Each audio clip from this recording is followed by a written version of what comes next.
Salut tout le monde et bienvenue dans ma save room.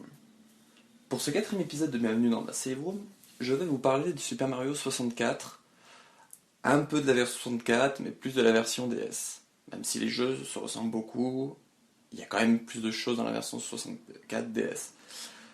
Donc, si vous voulez savoir l'histoire du jeu, je l'ai fait en version complète dans l'épisode 3, qui sortira en simultané avec cet épisode-là.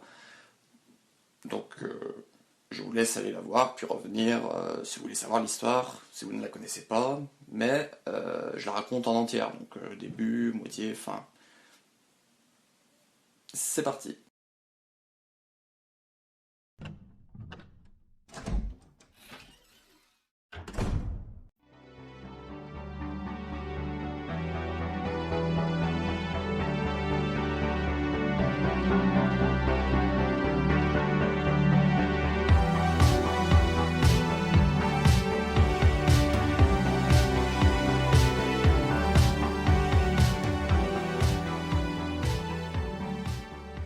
Super Mario 64 sur Nintendo 64, j'y ai très peu joué.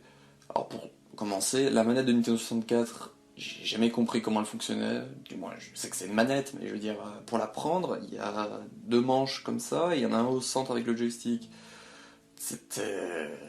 Donc je comprenais pas, et puis mon joystick, il était, je pense, cassé ou abîmé, parce qu'il bougeait tout seul parfois. Et j'ai pas bien avancé dans ce jeu-là parce que je suis resté bloqué dans le manoir boue. À un moment, il faut affronter un gros bout sur le balcon. Sauf qu'une fois qu'on l'a affronté, l'étoile atterrit sur le toit et j'ai jamais compris comment on montait sur le toit. Du coup, j'ai jamais pu bien avancer. Puis est arrivée la version sur DS en 2005, je crois. Je l'ai trouvé beaucoup plus facile. Déjà, je l'ai terminé bon nombre de fois en 15 ans. J'ai même recommencé à y jouer il y a bientôt un an. Et franchement, le Super Mario 64, c'est un jeu que j'adore. Hein. La version DS, du coup, vu que j'ai pas pu faire vraiment celle de 64. Mais l'histoire est plutôt cool, que je vous ai raconté dans l'épisode 3, comme je vous dis en intro. Il y a une grande variété de niveaux. Il y en a 15, si j'ai pas de bêtises en me souvenant de la vidéo que j'ai tournée avant. Il y a 15 niveaux, ils sont assez tous différents. Il y a le niveau de base avec de la terre, il y a des niveaux dans l'eau, il y a des niveaux souterrains, il y a des niveaux avec de la lave, de la glace, la neige et la glace ensemble, il y a les niveaux pour combattre Bowser, il y a... Et sans oublier l'OST qui est... Super Mario 64, c'est mon jeu préféré, même au-dessus de Resident Evil. C'est vraiment mon jeu qui surpasse les RE.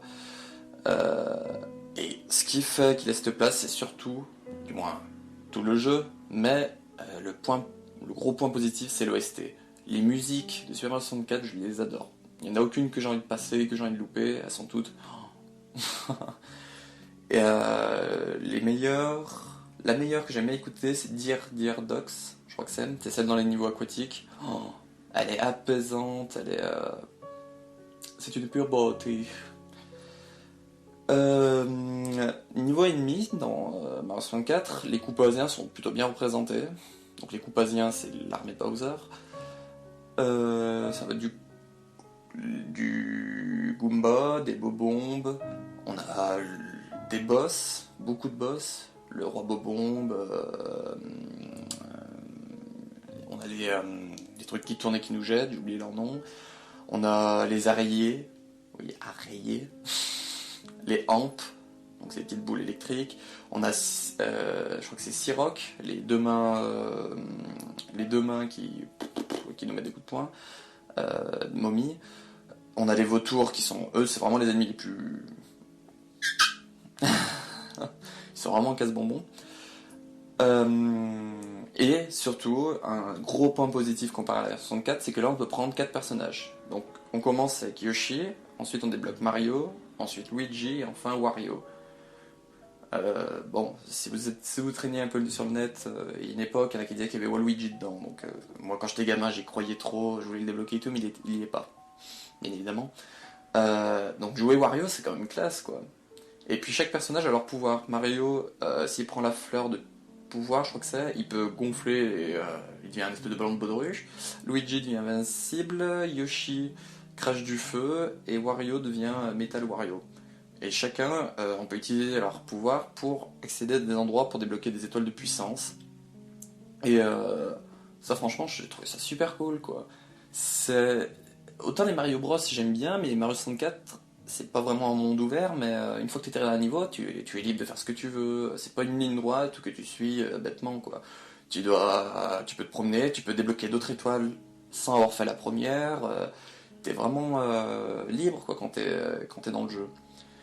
Euh, il y a dans la version 64 aussi un mode multi, mais franchement, j'en parle pas trop parce que j'ai pratiquement pas joué.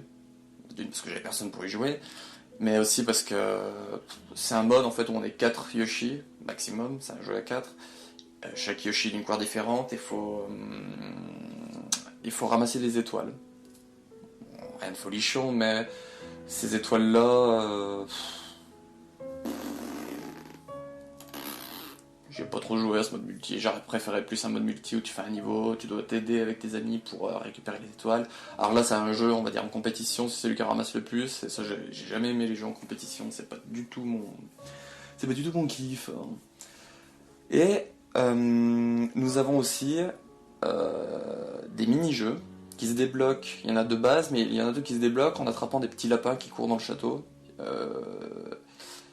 Et chaque lapin, quand tu attrapes, il te donne une clé pour débloquer des nouveaux mini-jeux. Et il y a des mini-jeux qui sont vraiment super sympas. Moi, mon préféré, c'était le Wanted. En fait, c'était l'image Wanted avec par exemple la tête de Luigi. Et en bas, dans l'écran tactile, il y avait tout plein de têtes. Donc, je sais pas, sur par exemple 70 têtes, il y avait 50 de Yoshi, 15 de Mario,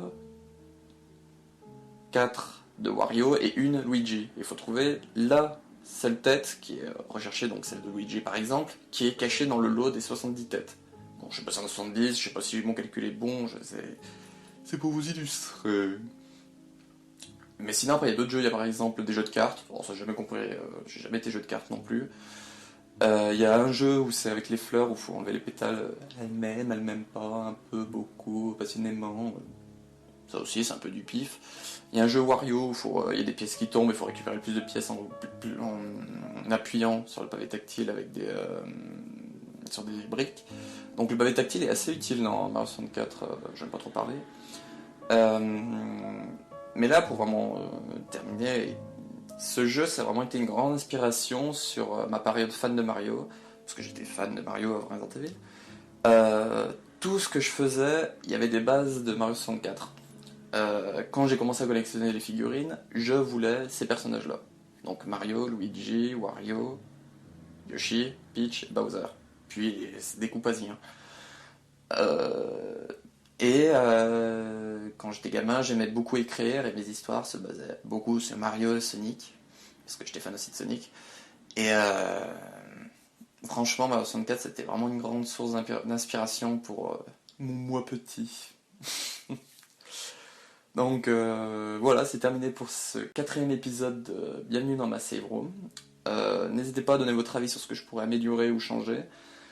Donc ça, c'était le test pour je vous parle d'un film, d'une série ou d'un jeu vidéo. Donc à chaque fois, ils seront en deux parties. Il y aura une partie où je raconte l'histoire, puis une partie de je donne mon avis de pourquoi je l'aime pas, tote quante.